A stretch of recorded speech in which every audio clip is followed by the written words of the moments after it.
So, dito ulit tayo sa year FI natin mga lods. 150 easy ride. Pakita ko lang to. Itong seat cover na pangit. Pangit kasi lukot-lukot eh. Pero ang galing ng ginawa to. Kaya ngayon. Isa, diba? Kalmot ng pusa. Ito pa. Dami. Ang dami oh. Kasi maraming pusa dito sa amin. Kahit hindi namin pusa, pupunta sa garahe, paggabi dito natutulog, tapos nakikita ko kumakamot pa, nag-exercise dyan. Ito, meron pa, yun oh. Alam nyo na may itsura ng stock seat natin, rubber lang. Tanggalin natin oh. Tagal na rin to, 2 taon na to. Mura lang to eh.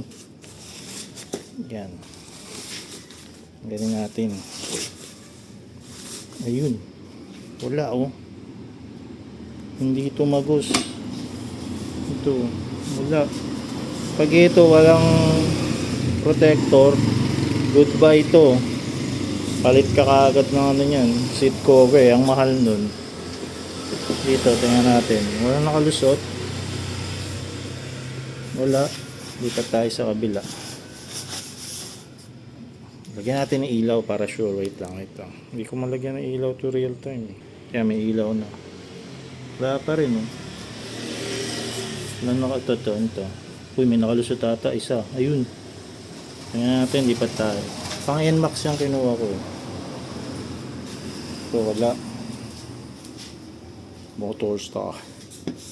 Wala. Wala dito. Wala. Ito ata may nakalusot. Ano to? Ay, punyeta, may nakalusot. Ayun oh, may nakalusot isa. Saan yun? Sabagay may malalim dun eh, tinadtad niya rin eh. May nakalusot na isa pero protected pa rin sa dinami-dami nun. Hindi ko na mabilang kung ilan yan. Kailangan, ayun may malaki eh. Ayun naman, oh, look. Oh, pusa ba to o kutsilyo? Grabe naman makakalmot yan. Kaya ilatag natin para makita natin ulit. Ayan, medyo sinalpa ko siyang konti. May laki nga. Ayun no. Grabe naman kutsilyo. Gupitan ko ng kuko yung punita. Ito nga tayo nakatagos. Ang lalaki oh. Baka blade to. May nag-trip sa parking. Hira ako na maiwan to sa parking na walang bantay.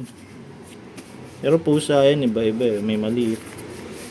Pero ang dami. 1, 2, 3, 4, 5, 6, 7, 8. Hindi ko mabilang. Baka may git 30 to. Yan po.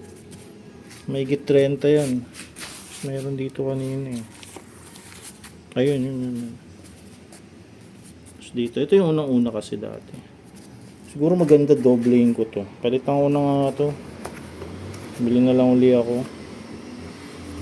Or eto yung luma. Ilagay ko pa rin daw sa patungang kulo. Nakakainis, may tumagos.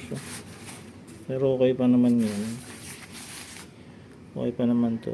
Tsaka pag nabasa kasi to, ang bilis niya matuyo. Tapos hindi masyadong tumatagos. Mura lang to, parang 75. Lagay ko yung link dyan, bilhin na lang kayo.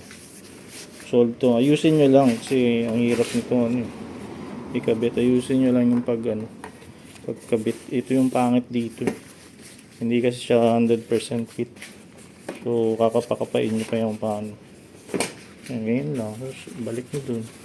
Ayos na yan. Ganyan yung itsura niya lang. Medyo pangit. Pero, protektado.